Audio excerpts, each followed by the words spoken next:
اشرح اول اور برکت و سعادت یہ کہ آج یوم حج ہے اور عالم اسلام سے لاکھوں حاجی اس وقت میدان عرفات میں بیٹھ کر اپنے رب کے حضور اپنے گناہوں کی معافی مانگ رہے ہیں۔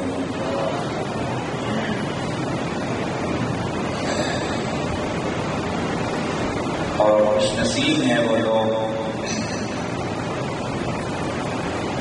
جن اللہ تعالیٰ اپنی پاک سرزمین کی حاضری کی دولت نصیب فرماتا ہے اور اس کے ساتھ ساتھ اللہ تعالیٰ ان کو حرمین طیبین دونوں حرموں کی زیارت کی سعادت بھی عطا فرماتا ہے۔ دعا کریں اللہ تعالیٰ اپنے ان مقبول حج والے بندوں کی حج کے سر سے ہماری خطاؤں کو بھی معاف فرمائے۔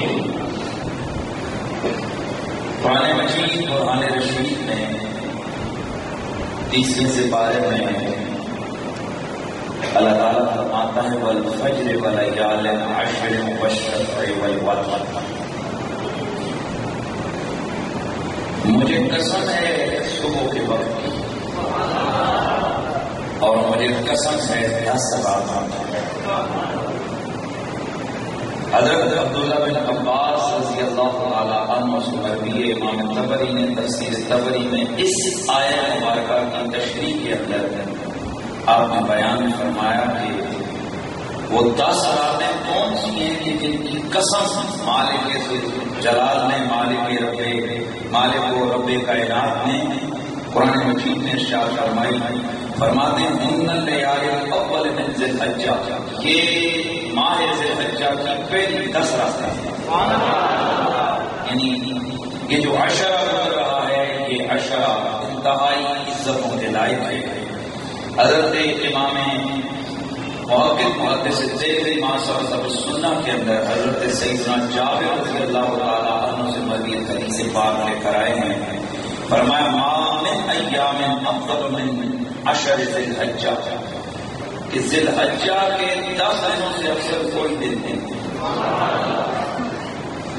اور ترمذی شریف کے اندر یہ حدیث پاک ہے، امام ترمذی حضرت امام ترمذی کا نام کسی تعارف کا محتاج نہیں ہے، سیاستہ میں سے حدیث کی کتاب ہے۔ آپ فرماتے ہیں کہ قیام کل لیلۃ منہا بقیام لیلۃ القدر، یہ جو ذی الحجہ کی 10 راتیں ہیں ان میں سے ہر رات جس رات کی عبادت کی جائے اس کا ثواب لیلۃ القدر جتنا ہوتا۔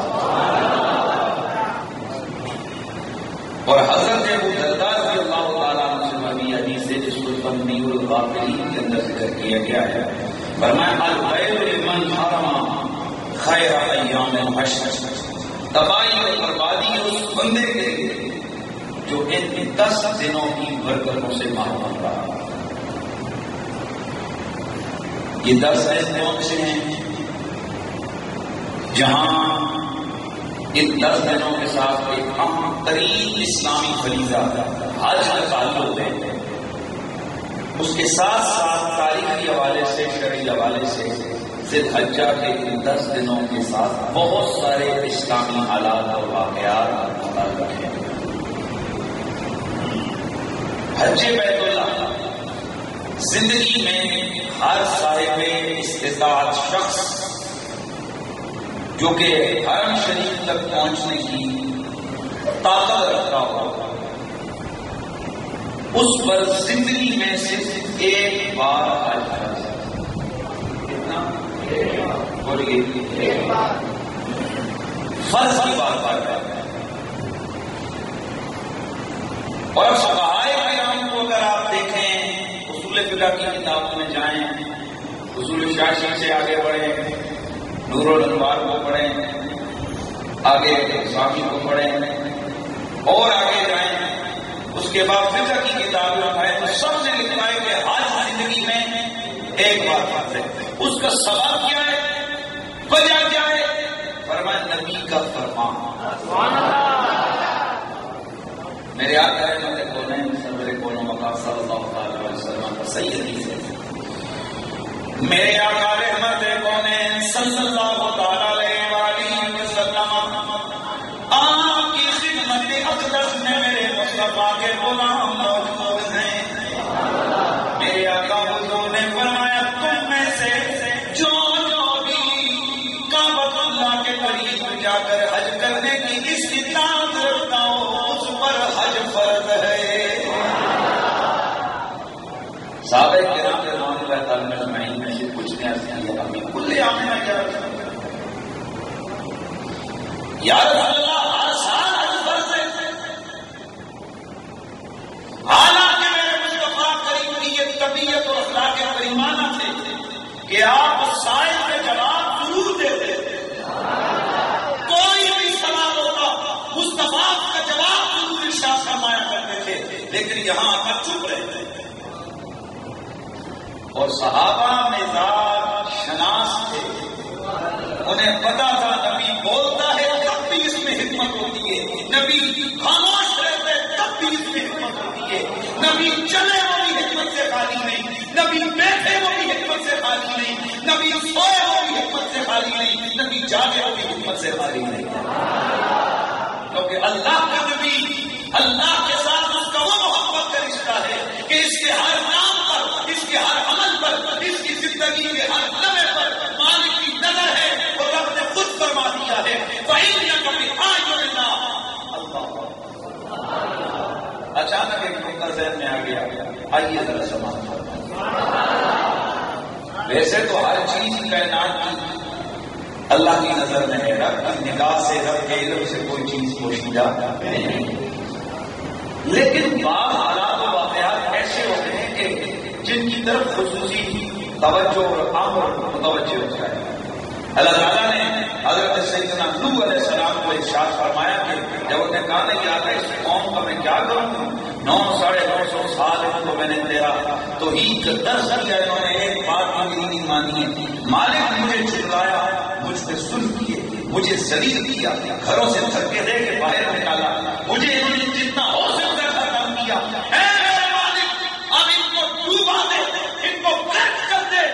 میرے مالک نے فرمایا ٹھیک ہے نوح، ہم اپنا تدبیر عمل کرتے ہیں، تو کشتی سے آئے.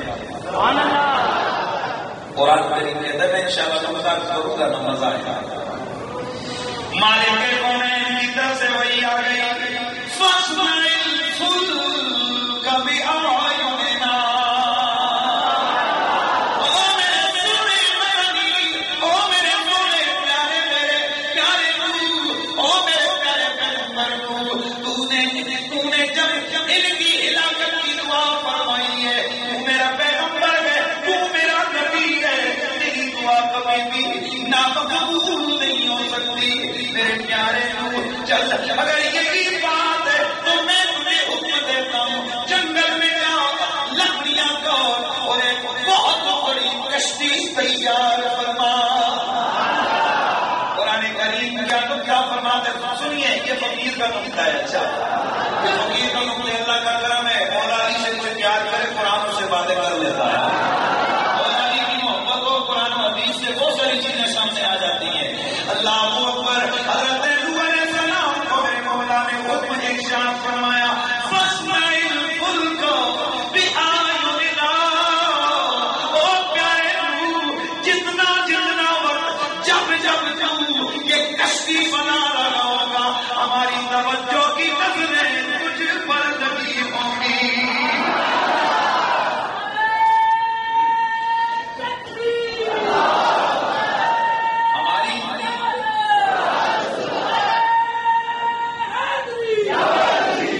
جب تیرا یہ کام کشتی بنائے گا نا ہماری نظروں میں ہوگا، ہماری نظریں تجھ پہ لگی ہوں گی. ہائے ہائے ہائے. یہ ہے رب کا پیغمبر نوح علیہ السلام. کشتی بنا رہے ہیں دشمن کے مقابلے میں. رب کہتا ہے جب کشتی بنا رہا ہوگا ہماری نظریں تجھ پہ لگی ہوں گی. 1000 سال مدت ہے لیکن پیار کا یہ جملہ کہاں کا لیے ہے؟ ویسے تو ہر چیز اللہ کی نظر میں ہے، لیکن جو خصوصی توجہ خصوصی دھارن بتوائی وہ یہ ہے کہ ڈرنا نہیں ہے، طرح طرح کے تجھ پہ سوال ہوں گے. یہ کافروں میں ہنستے اور مذاق کرتے وہ وہی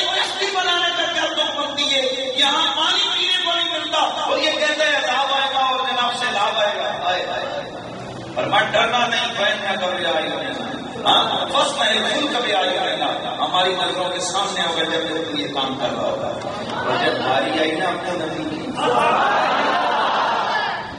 میرے دوستوں کتنا عظمت والا مقام ہے میرے تمہارے نبی کا، کیا شان ہے میرے تمہارے مصطفیٰ کریم کی. ادھر تو جب کشتی تیار ہو رہی ہے فاصنع الفلک بأعیننا کا محبت کا بغلا بولا جا رہا ہے، اور جب نبی کی باری آئی فرمایا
کیونکہ نبی کے ہر لفظ میں خدا کی نظر ہے، نبی کے ہر عمل میں مالک کی نظر ہے. اللہ اکبر میرے دوستو، پھر میں کیوں نہ کہوں کہ جہاں تیرا نام وہیں پہ رب کا حرم ہے، زمین دائر تیرے پائی قدم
میرے مدنی کریم کے غلاموں زندگی میں حج ایک بار فرض ہے. اس کی وجہ یہ ہے کہ حج کا سبب کعبہ ہے، چونکہ کعبہ ہے اس لیے حج بھی ایک بار فرض ہے. کعبہ کیا ہے؟ حج کعبہ شریف ہے پاک سرزمین مکہ اور شہر مکہ اور شہر کے جس کے لیے اللہ کے برگزیدہ پیغمبروں نے دعا کی اور وہی میں نے اللہ کے پیارے پیغمبر حضرت ابراہیم علیہ السلام کی دعا حضرات کے سامنے پڑھی تھی، آغاز میں تلاوت کی تھی، رب اجعل ھذا بلدا آمنا. جب حضرت ابراہیم علیہ السلام اس وادی میں آئے باپ نے دعا فرمائی تھی کہ یا اللہ اس شہر کو، اس بستی کو، اس جگہ کو امن کا گہوارہ بنا اور یہاں کے رہنے والوں کو پھلوں کا رزق عطا فرما. پیغمبر کی دعا پورے جو لوگ مکہ شریف نے ہر طرف کالے کالے پہاڑ ہیں، کوئی باغ نہیں، کوئی کھیت نہیں، لیکن پوری دنیا کا ہر آلہ کو وہاں پہ ملے گا اور ہر موسم میں ملے گا.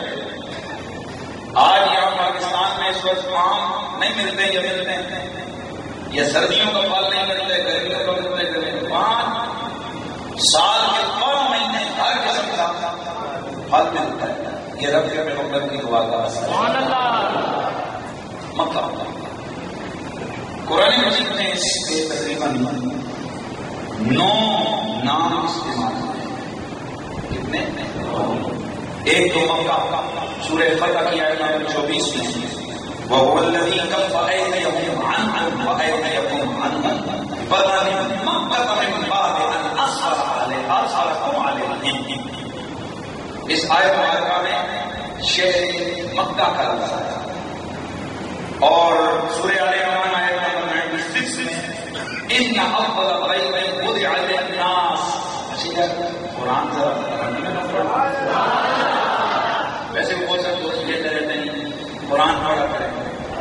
میں اس لیے کہتا ہوں کہ یار کسی کو رب نے آواز دی ہے اور وہ دنیا داروں میں قصیدے پڑھتے ہیں، وہ گانے گاتے ہیں، وہ کیا وہ کے در میں ملی در میں وہ کیا در میں ان کے وہ کرتے ہیں. رب کا شکر ہے رب نے ہمیں آواز دی ہے، یہ قرآن پڑھتے ہیں، یہ نبی اللہ کرتے ہیں. اس سے زیادہ رب کا کیا شکر ادا کرے. اور میرے نبی نے فرمایا قرآن کو 6 آوازوں میں پڑھا. میرے دوستوں میرا اللہ قرآن مجید قرآن رشید کے اندر اعلان فرماتا ہے اول بیت وضع للناس للذی بمکۃ مبارکا وہدی للعالمین.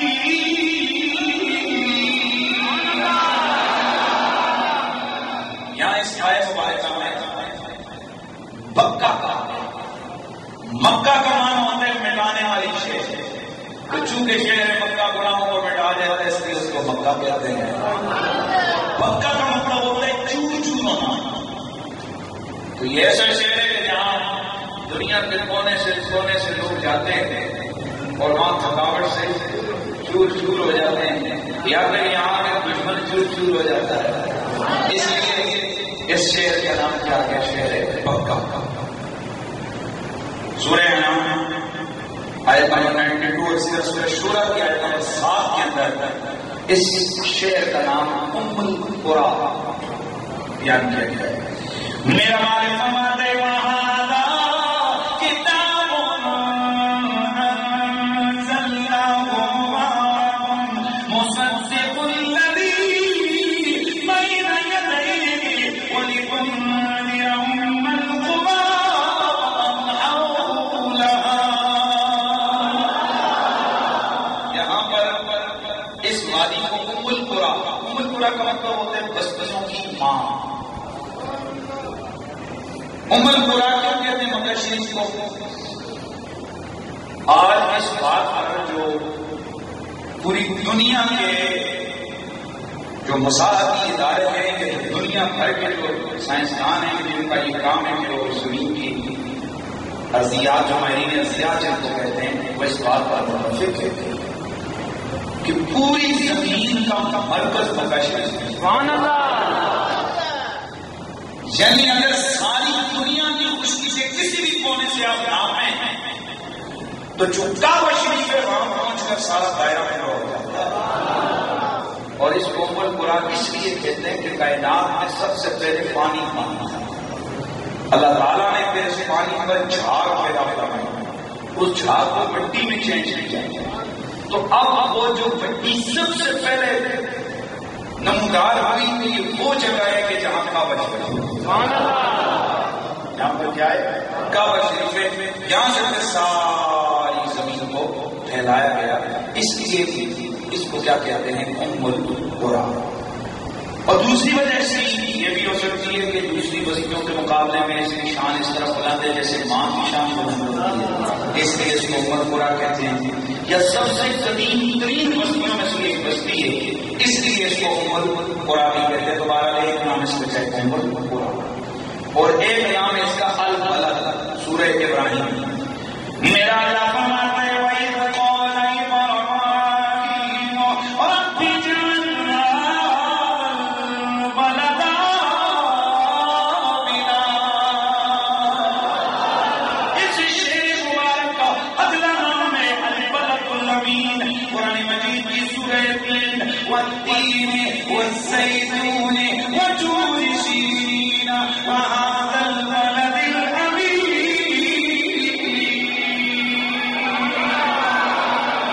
اس شہر مبارکہ کا ایک نام البلد بھی ہے. سورہ نمل کی آیت 91 میں میرا اللہ فرماتا ہے انما امرت ان اعبد رب هذه البلدة الذي حرمها. اور ایک نام اس بستی کا اس شہر مکہ کا وادی غیر ذی زرع ہے. سورہ ابراہیم آیت نمبر 37 حضرت ابراہیم دعا فرماتے ہیں ربنا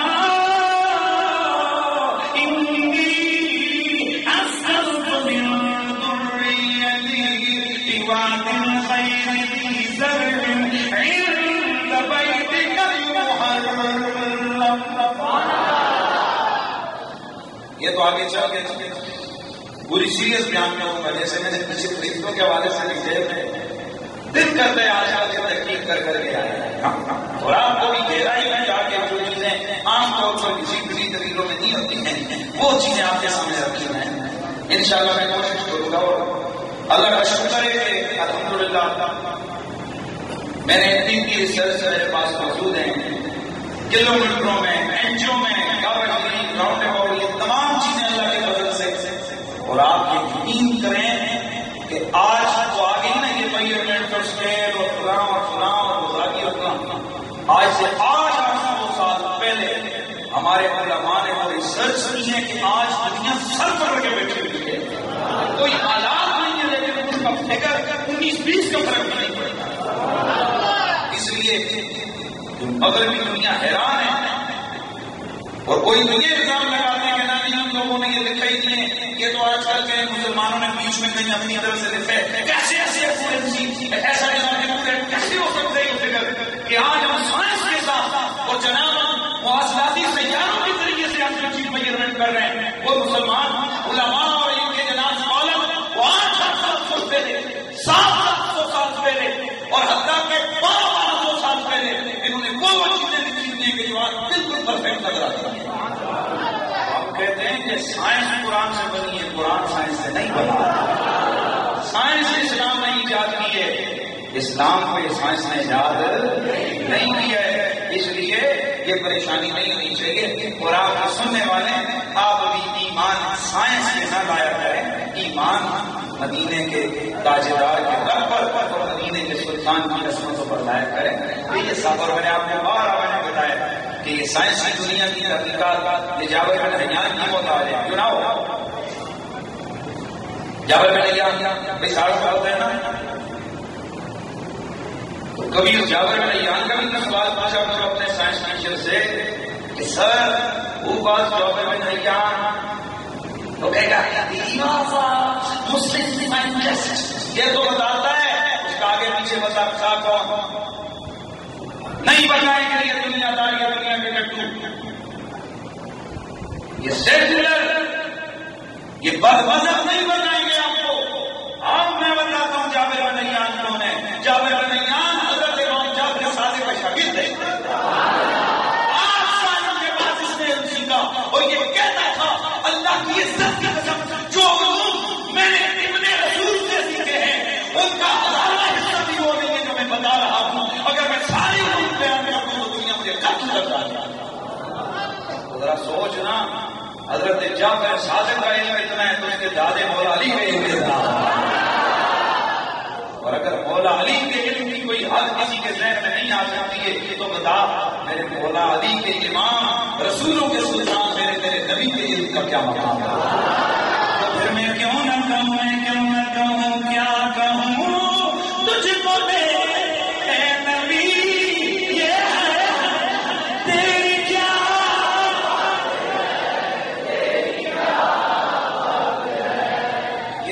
کے لیے میں پڑھتا ورنہ مجھے کوئی اتنا وہ نہیں ہوتا ہے، کہیں مقررین کے پاس کوئی مواد نہیں ہوتا تو وہ جناب کہتے ہیں شیخ شیخ پڑھو تاکہ ٹائم دے دے۔ میرا یہ مسئلہ ہوتا ہے، اللہ کا شکر ہے میں اسٹیج ماروں میں 2 گھنٹے بھی بولوں، 4 گھنٹے بھی بولوں، رب کا بڑا شکر ہے میں پوری تیاری کر لیتا ہوں۔ تو اس کے ساتھ کئی لوگ آتے ہیں کہاں سے کرائے لگا کے جناب گاڑیاں کر کے آتے ہیں، اور جہاں علم کی بات ہے وہ بھی یہ ہے کہ عشق کی لذت اپنی محبت کا جو راگے اپنا ہی ہوتا ہے، اور پھر اپنا خود بھی مجبور ہوتے ہیں ہم لوگ ذرا تھوڑی بیچ میں 4 محبت کی بات تو اپنا راجا بھی راضی نہیں ہوتا ہے نا، تو ذرا آواز آنی چاہیے کیا کہوں تجھ کو اے نبی، اے نبی یہ تیری کیا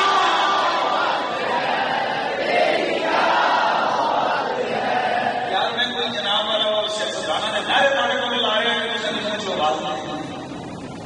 آپ کے بندوں اتنے نہ تم کو اتنا بھلے بھلے نعرے مارنے شرماتے نہیں، مجھے نہیں کرتے ہے بظاہر آواز ہے کیا کہوں تجھ کو اے نبی، تیری کیا بات ہے، تیری کیا بات ہے، تیری کیا بات ہے، تیری کیا بات ہے۔ اللہ اکبر۔ حضرت ابراہیم علیہ السلام پوری لیکن تھوڑا سا ٹچ لگا دو۔ حضرت سیدنا ابراہیم علیہ السلام حضرت اسماعیل علیہ السلام کو اللہ کے حکم پر لے کر فلسطین سے پہنچے مکے میں۔ اس وقت مکہ وغیرہ کچھ بھی نہیں تھا، کوئی بستی کسی کچھ بھی ویرانہ تھا، کوئی نام نشان پورے ویرانہ۔ یہاں پر پہنچے، رب کا آڈر تھا کہ چھوڑ کے ماں بیٹے کو چھوڑ کے آ گیا، ماں بیٹے کو چھوڑ کے چلے جاتے پیچھے مڑ کے نہیں دیکھا۔ حضرت حاجرہ نے پیچھے سے آواز لگائی ابراہیم بات تو سنو۔ ہاں بولو۔ خود چھوڑ کے جا رہے یا ہم نے جایا؟ اب حضرت ابراہیم علیہ السلام کی ہم مسئلہ فرما حاجرہ 87 برس کی عمر میں ماں کے رب سے بیٹا لگایا گیا۔ کون ایسا باپ ہے جو خود اپنے بیٹے کو بے آؤ بیا سے زمین سے چھوڑ کے جائے؟ پہلے جب آپ نے روکا نہ تو کہا جناب یہ بتائیں میں چھوڑ کے جا رہے ہیں، نہ کوئی بستی، نہ کوئی زمین، نہ کوئی کھانا، نہ کوئی پانی، صرف زمینوں میں ایک چھوٹا سا تھیلا اور پانی کا ایک چھوٹا سا برتن، اس میں کیسے گزارا کریں گے؟ آپ خاموش کو دے دیں۔ سب میں پڑی حضرت حاجرہ کی بولتے نہیں کوئی راز ہے، پتا تو تھا نبی۔ اگلا سوال کیا بتائیے تم چھوڑ کے جائے گا یا رب نے کہا ہے؟ جواب نے جواب دیا رب نے کہا ہے، پر میں جیسا کوئی کھجوریں بھی چھوڑ۔ اچھا اس کو یہ پانی پیوں گا، حاجرہ کیا ہوگا؟ آپ نے فرمایا ابراہیم جو رب 87 برس کی عمر میں بیٹا دے سکتا ہے وہ اسماعیل کی حفاظت فرما سکتا ہے۔ کی ضرورت ہے نہ مجھے پانی کی ضرورت ہے، میرا رب ہے نا وہ ہمارا حفاظت ہونے کے معنی فرمائے گا۔ حضرت ابراہیم علیہ السلام چند قدم آگے بڑھے، پھر پیچھے پلٹ کے دیکھا، پھر ہاتھ رکھ کے دیکھا۔ اب آپ نے وہاں جو دعا کیا ڈر والی دعا، اس دعا میں آپ نے ایک لفظ ہے وہ کیا تھے؟ آپ نے دعا فرمائی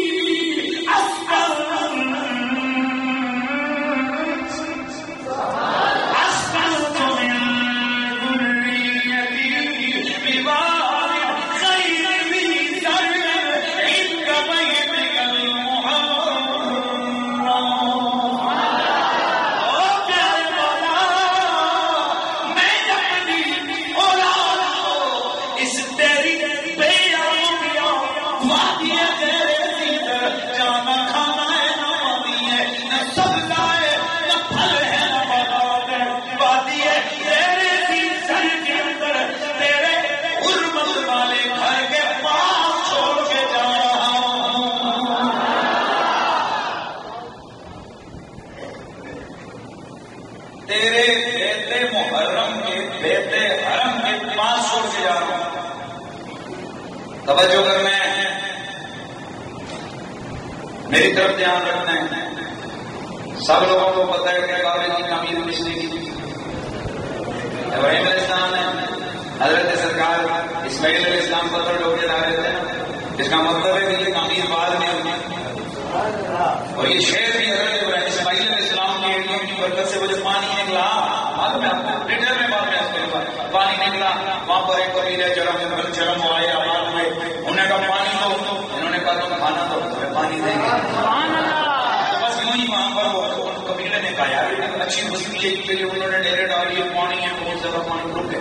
یہاں سے یہ بستی جو ہے کیا ہوئی, وہ لوگ آباد ہو گئی, بستی آباد ہوئی. پھر کہیں بعد میں جا کر اللہ نے آرڈر کیا چل ابراہیم جا کے میرا گھر تعمیر کر.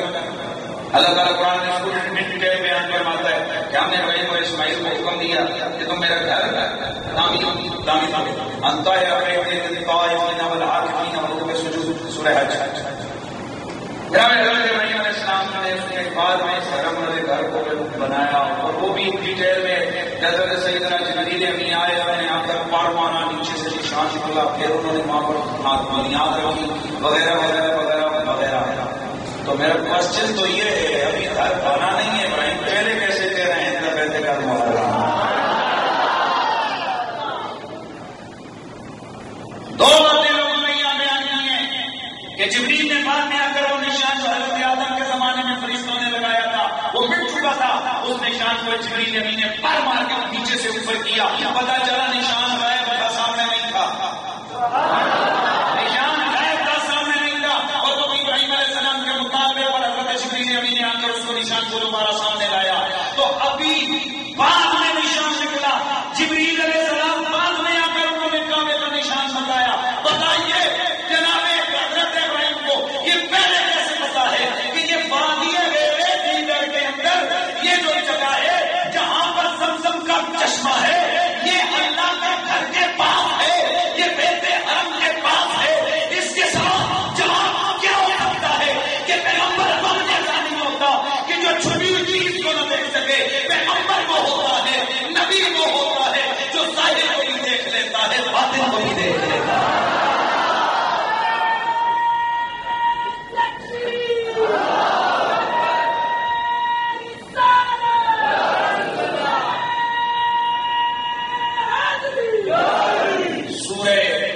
قصص میں ایک نام اس حرم شریف کا اور بھی ہے, اور وہ ہے معاد.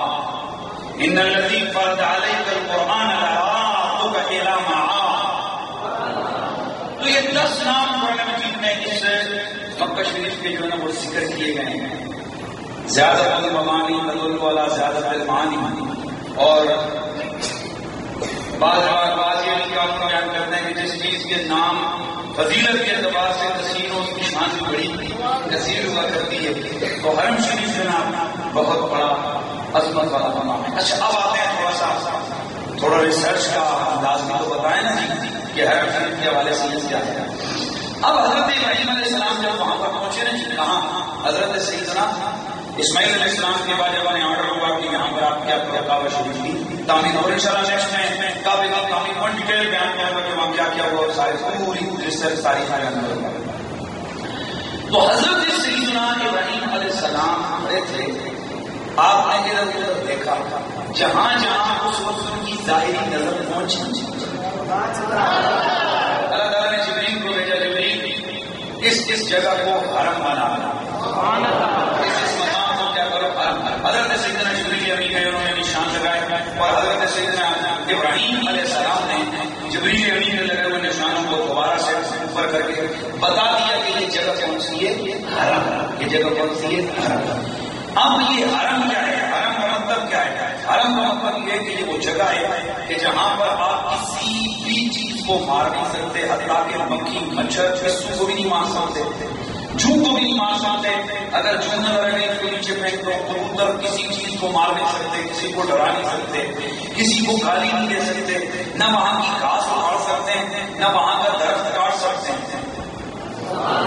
مسلم شریف کی حدیث میں آتا ہے فتح مکہ کے وقت اعلان کیا فرمایا شیخ اللہ تعالیٰ نے اس وقت سے حرم حرم بنا دیا جب زمین و آسمان کو تسلیم فرمایا، اور اس کے بعد اس کی حرمت قیامت تک جاری رہے گی. اس میں جگہوں کے تعلق سوائے میرے کسی کو اجازت نہیں دی گئی. میں رب العالمین پیغمبر اس کی فتح مکہ کے وقت مجھے اس کے اندر جہاد اور جنگ کی اجازت دے دی گئی.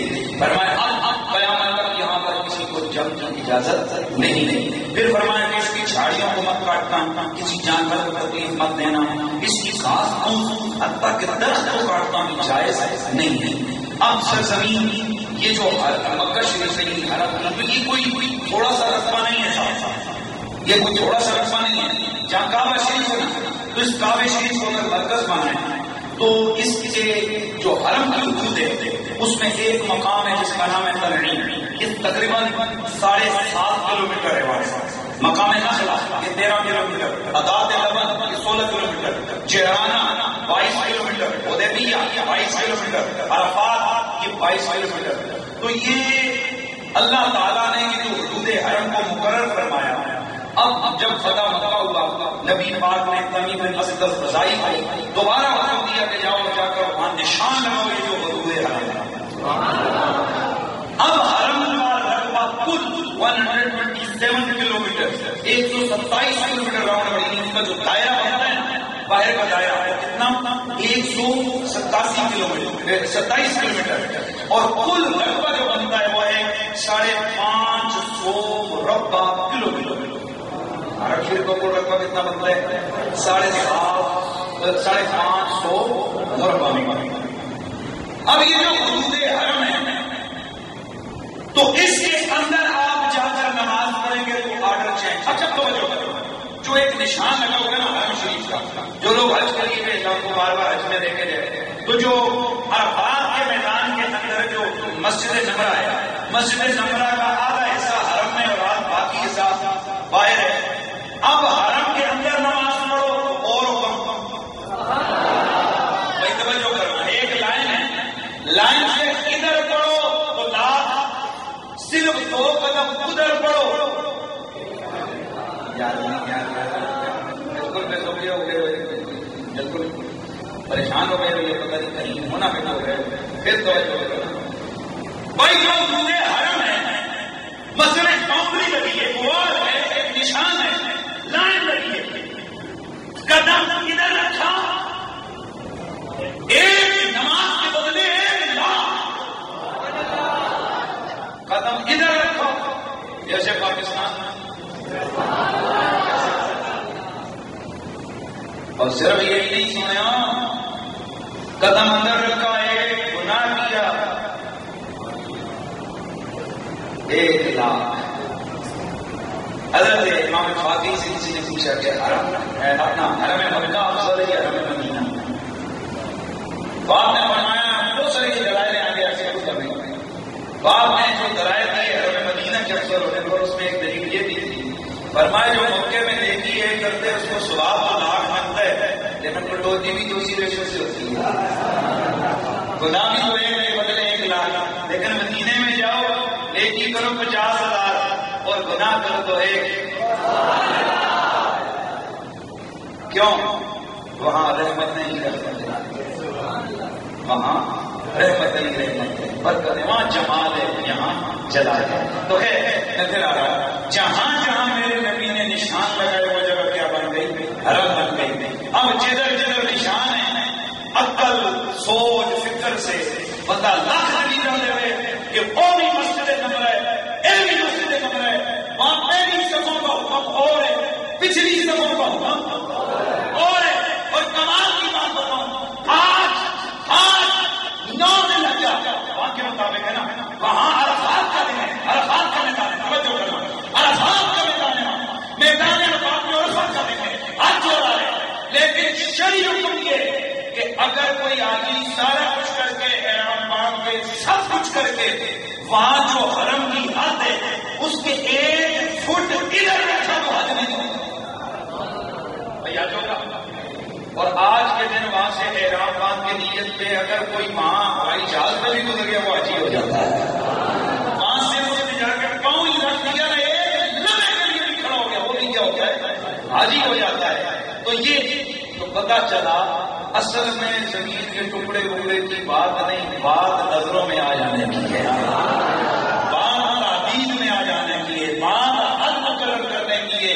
بس یہیں سے سمجھ آ گئی نہ پتھر کی کوئی خاص حرکت ہے، نہ مٹی کے اندر کوئی فلزات حرکت ہے۔ اگر پتھر ہو یا مٹی، زمین کا ٹکڑا ہو یا کوئی اور کریا، کوئی بھی جگہ ہو، اس کو اگر عزت ملتی ہے تو اللہ کی نگاہوں قدموں کے صدقے سے ملتی ہے۔ تو پھر میں کیوں نہ کہوں جہاں تیرا کہوں کوئی میرا بیٹا ہے، زمین کا عرش تیرے دوری قدم، ہے زمین کا عرش تیرے دوری قدم، کیا کہوں تجھ کو دے اے نبی یہ تیری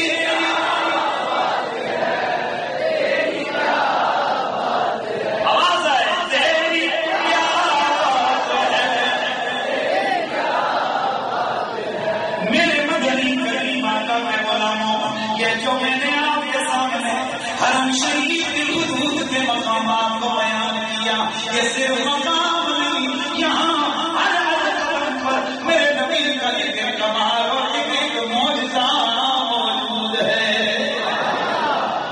ایک پہلا مقام ہے مقام تنعیم، مقام تنعیم یہاں حرم شریف آج کل عام طور پر مسجد عائشہ جہاں سے جا کے عمرے کا احرام باندھتے ہیں، حدود احرام جہاں سے یہ مدینہ شریف سے اگر آپ آئیں نا، یہاں سے حرم شریف کی حد شروع ہوتی ہے، اس روڈ پہ جو طریق الہجرہ ہے اس پہ یہاں ایک واقعہ بڑا مشہور ہے، مزے سے سننا ہے۔ حضرت خبیب بن ابی رضی اللہ عنہ حضور نے 5 صحابہ کرام ان کے ساتھ 7 صحابہ کرام کو حضور نے بھیجے، قبیلہ بنو لحان کے ساتھ حضور نے جا کر کے قبیلے میں رہو اور وہاں ہم اسلام کے طریقے اور اندازات سے رجی کے مقام پر یہ قبیلہ پہنچے تو انہوں نے 5 صحابہ کو شہید کر دیا، اور حضرت سیدنا خبیب بن عدی اور حضرت زید بن دسنہ رضی اللہ تعالیٰ عنہ ان دونوں کو انہوں نے بیچ کیا کفار مکہ۔ ابو سفیان لے کر ان کو چلا گیا، بعد میں بڑا ظلم ستم ہوا، بڑے دباؤ ڈالے کر لالچن کی کہ تم حضور کے ساتھ چھوڑ دو۔ ان دونوں جانے ساران محمد کا ایک ہی اعلان تھا کہ حضور کا ساتھ۔ اب یہ واقعہ جو آپ کے ایمان کو تازہ کرے گا، سماعت فرمائیں کہ وہاں ہوا کیا۔ جناب حضرت سیدنا خبیب رضی اللہ تعالیٰ عنہ میرے مصطفیٰ کی وہ عظیم عاشق سیاسی کہ جب آپ کو تختہ دار پر لٹکایا جانے لگا، آپ کو سزائے موت دی جانے لگی، تو آپ سے پوچھا گیا اے خبیب بن عدی کیا کوئی تیری تمنا، کوئی تیری خواہش ہے؟ آپ نے فرمایا ہاں، میری ایک خواہش تو یہ ہے مجھے 2 رکعت نماز پڑھنے دی جائے۔ انہوں نے کہا چل پڑھ لے نماز۔ جب نماز ادا ہو گئی پھر پوچھا گیا اے خبیب بن عدی کیا اب بھی میری کوئی تمنا تیری آرزو ہے؟ آپ نے بتایا ہاں، میری آخری تمنا یہ ہے میرا منہ مدینے کی طرف کر دو، میں چاہتا ہوں کہ مرتے مرتے یہاں کے چاند پہ سلام پڑھتے مر جاؤں۔ میں شہید ہونے سے پہلے حضور پر سلام پڑھنا چاہتا ہوں۔ حاضر ہو بھائی؟ ذہن حاضر ہے؟ ہاں میرے حاضر ہی رہے۔ بھائی وغیرہ جب یہ سنا تو کہہ کے مار کے ہم سے تو اتوں پڑھ سے ادھر سے پڑھے گا تو مدینہ محمد کیسے سنے گا؟ تو محمد مدینہ کیسے سنے گا؟ یہ ایک ایسا چیز ادھر سے کہتے ہو آئے آئے عاشقانہ اور گستاخانہ سوچ بڑی پرانی چلی جا رہی ہے۔ تو ہنسے کہہ رہے ہیں محمد مدینہ کیسے سنے گا؟ ادھر سے آپ نے کہا منہ مدینے کی طرف کرو، انہوں نے منہ کیا مدینے، چل اچھا ٹھیک ہے، منہ مدینے کی طرف کیا۔ جناب حضرت سیدنا خبیب بن عدی نے پڑھا الصلاۃ والسلام علیک یا سیدی یا رسول اللہ۔ امام جامی نے شمائل النبوہ میں سے ذکر فرمایا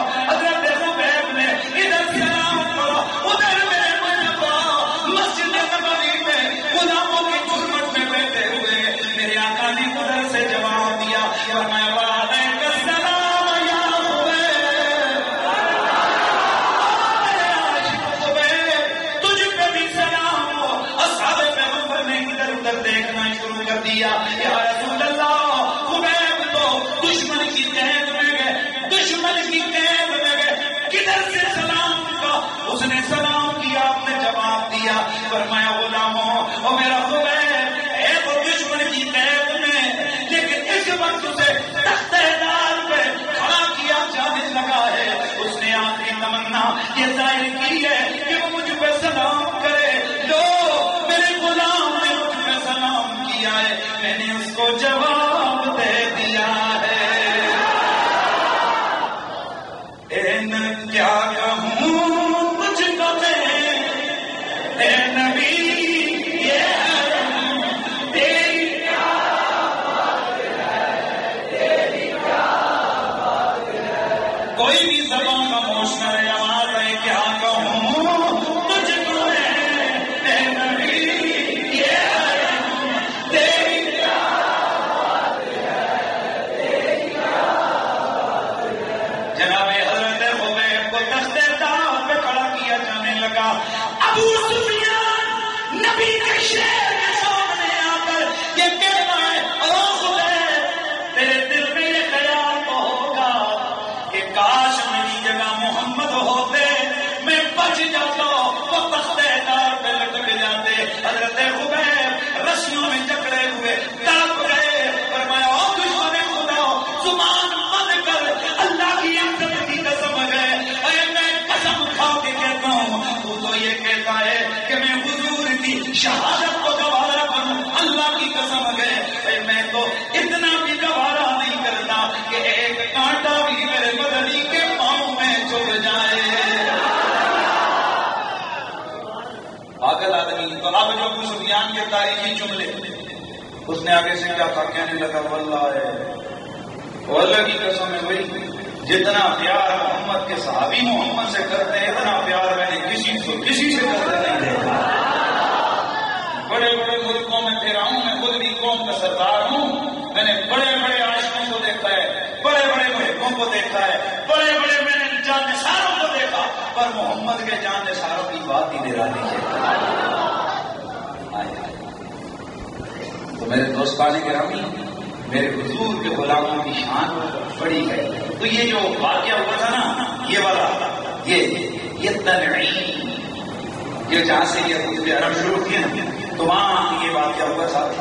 تو خیر ابھی تو آگے چارانہ رہتا ہے، حدیبیہ رہتا ہے، اور نخلا رہتا ہے، عداد لبن جو ہے نا وہ رہتا ہے، میقات رہتا ہے، حرام رہتا ہے، حج رہتا ہے، بہت کچھ رہتا ہے. لیکن وقت کہتا ہے، ہاں وقت بندی کا کہتا ہے. لہٰذا میں بات کو اختتام کی طرف لا رہا ہوں. جاری ہماری گفتگو محبت کا یہ پیغام ہے، محبت کی گفتگو ہے. اور ہمارا مقصد یہ ہے، وہ کسی نے کہا تھا نا کہ آپ ایسا پا رہے ہیں آج درد پانا سی سونے کا کہہ رہے ہیں. او بابا یہ تو پہاڑے ہیں نا جی، آج کا بیان کرو، کعبے کا بیان کرو، فلانا بیان کرو.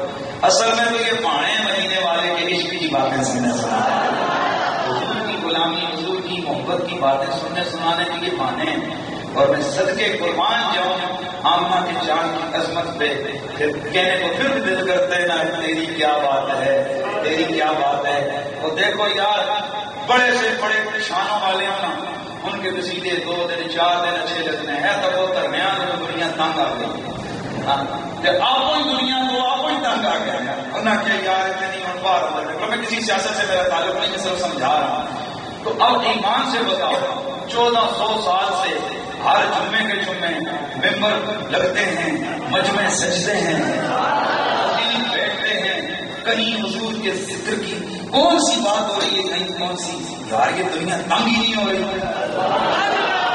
اب دیکھو میں تقریر کے لیے بعد میں اسٹیج پہ آ کر بیٹھتا ہوں، آپ مسجد بھر کے پہلے بیٹھ جاتے ہو. سوال یہ ہے نہ آپ کو میں نے پیسے دے کے بلایا، نہ میں نے آپ کی طرف کوئی جناب سرکاری اخبار بھیجا، کچھ بھی نہیں. خود گاڑیاں لے کے، خود دور دراز سے آ کے چپ کر کے بیٹھے ہو. تو آگے جا کر بیٹھے. کیوں سونے میری شکل دیکھنے آئے ہو؟ کیا تم اس مسجد کی دیواریں دیکھنے آئے ہو؟ کیا یہاں کابینیں اچھی ہیں؟ کیا یہاں کے پنکھے؟ کیا یہاں کا ساؤنڈ سسٹم؟ کیا یہ چیزیں اچھی ہیں؟ اس سے بہتر دیواریں آپ اور اپنے قریب ہیں. آپ کا یقیناً جانے کا مقصد ہوتا ہے یار پتہ نہیں آج مدینے والے کی کون سی شان بیان ہے. پتا چلا میرے حضور کا عشق. اور میرے مرشد فرمایا تھا دل سے، خدا بندہ تو نے اپنے محبوب محمد کو بھیج کے کائنات میں عشق کی آگ لگا دیا. کیا یار حضور کی ذات ہے. زمانہ بیت گیا ہے، دنیا پاگل ہوئے جا رہی ہے عشق رسول میں، مسئلہ دیوانی بنی جا رہی ہے. سبزیاں بیت گئی ہیں پر عشق ٹھنڈا ہی نہیں ہوتا ہے. عشق بڑھتا ہی چلا جاتا ہے. کہیں یہ عشق الدین شہید کی صورت میں آتا ہے، کہیں یہ عشق جناب ممتاز قادری کی صورت میں آ جاتا ہے، عشق ٹھنڈا ہی نہیں ہو رہا ہے، اور اب تو ایک لائن شروع ہو گئی ہے صاحب، اب تو ایک پوری جناب تاریخ شروع ہو گئی ہے غازیوں اور عاشقوں کی۔ اللہ تعالیٰ مجھے اور آپ کو حضور کے پیار اور محبت کی توفیق عطا فرمائے۔ تو حضرات ایک دو مسائل سے بہت سارے حضرات کو قربانی کے حوالے سے مسائل جو ہوتے ہیں